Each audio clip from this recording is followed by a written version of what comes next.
Out of the £1 billion that they spent trying to assemble a squad, Chelsea spent £40 million on Cole Palmer, and it just might end up being the best deal that they've done in quite some time.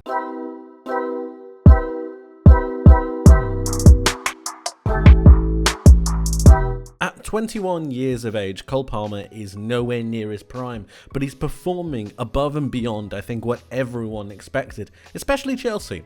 His move to Chelsea was something of a strange affair. He wasn't their first choice. He wasn't actually on their shortlist when it came to players that Chelsea wanted to find in that inside right or maybe central attacking midfield position. They actually ended up going for Michael Olise, but that deal fell through, meaning that in the final few days of the transfer window, they needed to find an extra player. Manchester City were not looking to continuously play Cole Palmer, and that's why he wanted to leave. He forced his way out, and Chelsea were the club that he ended up going to. And I don't think Chelsea knew the player that they were signing. I don't think anyone really expected it. I'm sure some of the training staff at Manchester City would have seen the talent in Cole Palmer, but some of the numbers that he's putting up is absolutely ridiculous.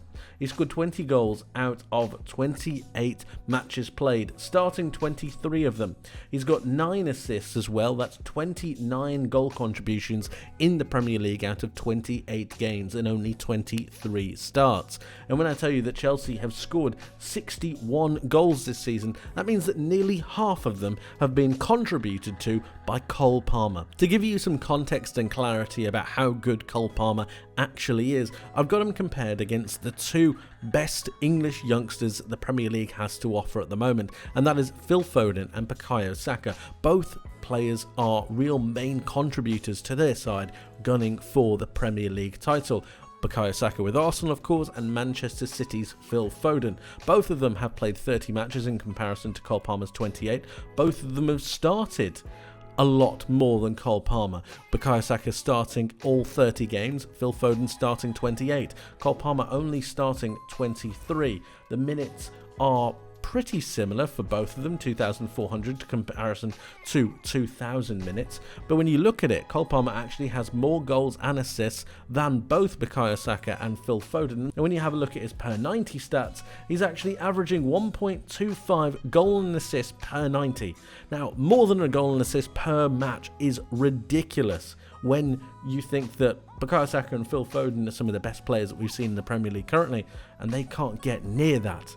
It's incredibly impressive. Let's scroll down and have a look at a couple more stats, because when it comes to shooting, I found it really interesting the fact that Cole Palmer's distance, or his shot distance, is a lot longer than the likes of Phil Foden and Bukayo Saka, getting much closer to goal. Bukayo Saka 16.5 yards, Cole Palmer with 22.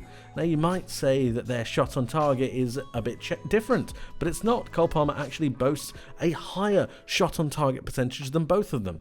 So not only is he shooting from further out, but he's also getting more shots on target. And if you know anything about the relation between those two stats, you know that's not really a normal thing. When it comes to passing, Cole Palmer has also been really impressive in his balls into the final third, his passes into the final third, breaking those lines. He's actually got 112 passes into the final third in comparison to Phil Foden's 53 and Bukayo Saka's 32. Now, what you can argue against that is that both of them like to carry the ball, they like to drive with the ball. Instead, he'd rather pass, move, pass, move. His passes into the final third, as I'm sure you've seen, are absolutely ridiculous. He averages 4.85 passes into the final third with 2.25 key passes. It's just incredibly impressive. Let's take a look at some in-game moments as well, because I think his movement, his ability on the ball, and his vision is something that really needs to be highlighted. So here he is in the middle of the park. He's drifted over into this central slot. Madueke is running down the wing, and you've got the ball being played into him. Look at the space that's around him, but actually he's going to be closed down by Branthwaite. When this happens, he's going to do a lovely little nutmeg right here, just to make sure that he's able to get past that player and then open up the space. Remember, this channel is now here because of the player moving forwards. You've then got an ability to play a 1-2, which is exactly what he continues to do. He drifts inside and plays a lovely little back heel round to Nicholas Jackson, who occupies that same space. He continues his run, he continues his movement, the pass gets played into him, and then instead of taking a touch, he instead shifts his body around the ball when he receives that 1-2 from Nicholas Jackson and then lines it up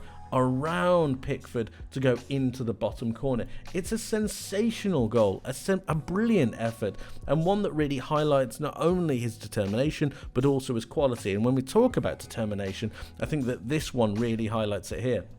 This is his second goal in the match against Everton. We can see he's here on the edge of the box, driving forwards. That determination to really get into a scoring position is something that we don't see from too many youngsters. Of course, some of the elite do it, but really you're asking them to really start to drive into the box, not resting on your laurels, not waiting for something to happen, not waiting for the moment to come to you. We have Mudryk down this left-hand side and he's about to play the ball in. Jackson ends up getting a shot. It gets deflected, but who is there afterwards? Jackson ends up shooting. Cole Palmer continues his run because he can see something happen. He sees the play build up, and there he is, ready to head the ball in out of the deflection from Jordan Pickford. It's a really well-worked goal. It's one that couldn't happen without Cole Palmer having that positive intent to get towards the goal and make sure that he gets his head on it. Let's have a look now at the final opportunity, and this is my favourite of the lot, because it not only highlights the quality that Cole Palmer has, but it highlights him in more of a defensive aspect. So here you have Chelsea, you have two midfielders over here, you've got the winger, and then you've got Cole Palmer and Nicholas Jackson as the two front runners ready to stop the Everton attack. Now they're holding the passing lane for Onana. This coasts and almost gets Pickford into a strange air of confidence to really play it into Onana. This is incorrect because Cole Palmer is on his bike, he's reading the play, he's ready to go, and he's going to intercept it. Once he intercepts it, he realises that Jordan Pickford is off his line and he goes for the spectacular, trying to play over the top, and he manages to lob Pickford in spectacular fashion and obviously make the Everton goalkeeper look like a bit of a clown. It's a fantastic finish that actually completed his 30-minute hat-trick. He scored the perfect hat-trick, right foot, left foot and header in 30 minutes time at Stamford Bridge. He's coming into his own and he's starting to highlight why he is so darn brilliant.